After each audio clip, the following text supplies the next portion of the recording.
লেবাননে ইসরায়েলি বিমান হামলায় ২৫৪ জন নিহত হয়েছেন, আহত ১,০০০-এর বেশি। রাজধানী বৈরুত সহ বিভিন্ন অঞ্চলে এই হামলা চালানো হয়। ইসরায়েলি প্রধানমন্ত্রী বেনিয়ামিন নেতানিয়াহু সাফ জানিয়েছেন, ইরানের সাথে যুদ্ধবিরতি হলেও হিজবুল্লাহর ওপর হামলা থামবে না। হোয়াইট হাউসও দাবি করেছে, ইরান যুক্তরাষ্ট্র যুদ্ধবিরতি চুক্তিতে লেবানন অন্তর্ভুক্ত নয়। চুক্তি না মানলে ইরানে আরও ভয়াবহ ও শক্তিশালী হামলার হুমকি দিয়েছেন মার্কিন প্রেসিডেন্ট ডোনাল্ড ট্রাম্প। এদিকে হরমুজ প্রণালী বন্ধের খবরে বৃহস্পতিবার এশিয়ার বাজারে আবারও বেড়েছে জ্বালানি তেলের দাম। এ বিষয়ে বিস্তারিত আলোচনার জন্য স্টুডিওতে আছেন সহকর্মী ওমর ইনান। যাচ্ছি তার কাছে। ইনান, আপনাকে স্বাগত। ইনান, আমরা যেমনটি জানি যে গতকাল দীর্ঘ ৪০ দিন পর কিন্তু ইরান এবং যুক্তরাষ্ট্রের যে যুদ্ধ চলছিল তার যুদ্ধবিরতি ঘটেছে, কিন্তু এরই মধ্যে আবার লেবাননে কিন্তু ইসরায়েল হামলা চালিয়েছে এবং তার পরিপ্রেক্ষিতে ইরান কিন্তু বলছে যে হরমুজ তারা বন্ধ করে দিচ্ছে। তো আপনার কাছে সবশেষ কি তথ্য আছে আমাদেরকে জানাবেন।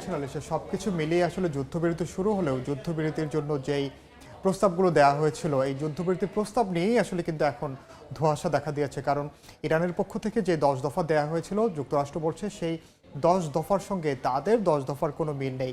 আর সবচেয়ে বড় যে বিষয়টি আপনি একটু আগে যেটি বললেন, যে লেবাননে আমরা প্রতিবেদনে দেখলাম এই যুদ্ধের আড়ালে এখন লেবাননে এক ধরনের হত্যাযজ্ঞে মেতে উঠেছে ইসরায়েল। কারণ আপনি দেখেছেন যে এত ভয়াবহ আকারে, ব্যাপক আকারে কিন্তু এর আগে কখনোই লেবাননে হামলা হয়নি। আমরা যদি একটু সবশেষ তথ্যগুলো দেখি তাহলে দেখব যে এই যুদ্ধবিরতির আড়ালে নেতানিয়াহু বাহিনী, ইসরায়েলি বাহিনী লেবাননে একদিনের মধ্যেই, অর্থাৎ মাত্র 10 মিনিটের ব্যবধানে 100-র বেশি হামলা চালিয়েছে লেবাননের বৈরুত সহ দক্ষিণাঞ্চলের বিভিন্ন অংশে, এবং সেখানে একদিনেই 254 জন নিহত হয়েছেন এবং আহত হয়েছেন 1165 জন। এই হতাহতের সংখ্যা আসলে আরও অনেক বেশি, কারণ আমরা যে চিত্র সংবাদ মাধ্যমে দেখেছি সেখানে একেবারে স্পষ্ট যে আসলে নেতানিয়াহু বাহিনী আরেকটি গাজা সৃষ্টি করতে চায় লেবাননে। কারণ আপনি দেখেছেন গাজা এরই মধ্যে মৃত্যুপুরীতে পরিণত হয়েছে, গাজায় অবশিষ্ট আসলে কিছু নেই।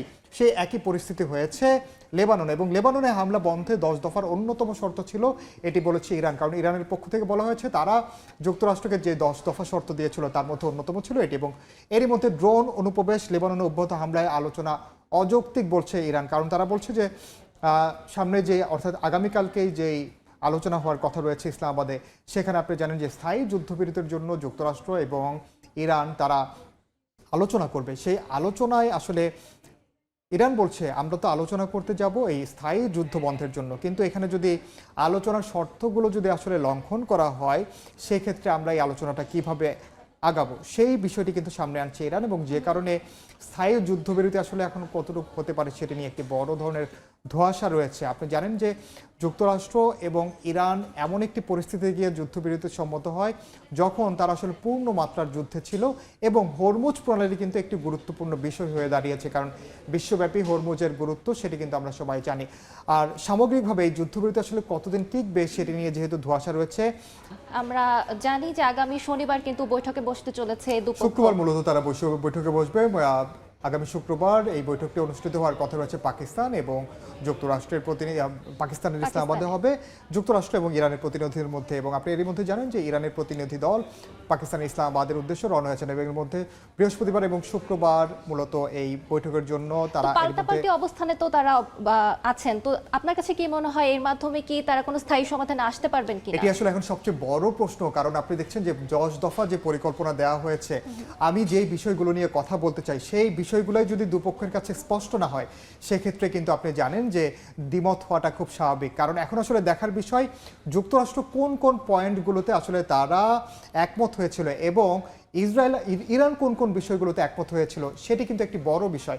এবং ইরানের যে 10 দফা পরিকল্পনা নিয়ে সেটি রয়েছে, ভিন্ন মত রয়েছে, যেটি বলছে যুক্তরাষ্ট্র এবং ইরান তারা কিন্তু বলছে যে তারা সেই 10 দফায় আসলে একমত হয়নি। তাহলে কোন 10 দফায় তারা একমত হয়েছেন সেটি এখন সামনে আসার বিষয়। যুদ্ধবিরতিতে লেবাননকে অন্তর্ভুক্ত করার চেষ্টায় বিশ্ব নেতারা, ফ্রান্সের প্রেসিডেন্ট ইমানুয়েল ম্যাক্রো থেকে শুরু করে বিশ্ব নেতারা তারা চেষ্টা করছেন এই লেবাননে যেন এই যুদ্ধবিরতিটা আসলে অন্তর্ভুক্ত করা যায়। এবং উপসাগরের দেশগুলোতে কিন্তু এর মধ্যে যুদ্ধবিরতির মধ্যেও হামলার খবর আসছে, যদিও এই হামলাগুলো আসলে কারা করছে এটি এখন পর্যন্ত স্পষ্ট। উপসাগরের দেশগুলো বলছে, বিশেষ করে সৌদি আরব, সংযুক্ত আরব আমিরাত, তারা বলছে এই পর্যন্ত তারা কয়েক দফা ড্রোন ভূপাতিত করেছে। এবং হরমুজ নিয়ে পাল্টাপাল্টি অবস্থান, এবং আমরা যেটি বলছি যে স্থায়ী যুদ্ধবিরতি হবে কিনা এটি এখন নির্ভর করছে হরমুজ প্রণালীর আসলে উপর। কারণ আপনি জানেন একটু আগে সহকর্মী রাইসার জন্য যে প্রতিবেদনটিতে বললেন যে আসলে হরমুজ প্রণালী ঘিরে এখন যেই রাজনীতি চলছে, ভূ রাজনীতি, হরমুজ প্রণালী যদি খুলে দেয় সেটির নিয়ন্ত্রণ কার হাতে যাবে?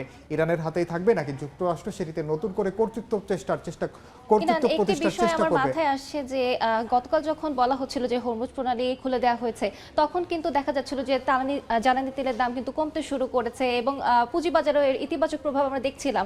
কিন্তু এখন আবার হরমুজ বন্ধ ঘোষণা করার পর আপনার কাছে কি মনে হয় যে এর কি রূপ প্রভাব পড়তে পারে? আমরা কিন্তু এর বিশ্বের মধ্যে অর্থনৈতিক 40 দিনে বাজারে? দেখে ফেলেছি যে হরমুজ বন্ধ করার প্রভাব কি করতে পারে। এমনকি আমাদের বাংলাদেশেও কিন্তু আমরা সেই প্রভাব দেখেছি। বিভিন্ন দেশ ব্যয় সংকোচন নিচের দিকে গিয়েছে, মুদ্রাস্ফীতি দেখেছেন কোন পর্যায়ে গিয়েছে, অর্থনৈতিক যে মন্দা সেটি কিন্তু আমরা দেখেছি। সুতরাং এই হরমুজ প্রণালী একদিন বন্ধ হয়ে যাওয়া মানেই কিন্তু একটি প্রভাব পড়া।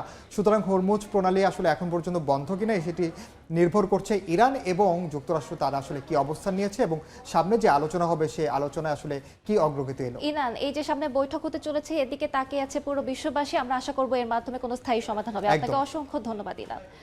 আমাদের সঙ্গে স্টুডিওতে যুক্ত ছিলেন সহকর্মী ওমর ইরান।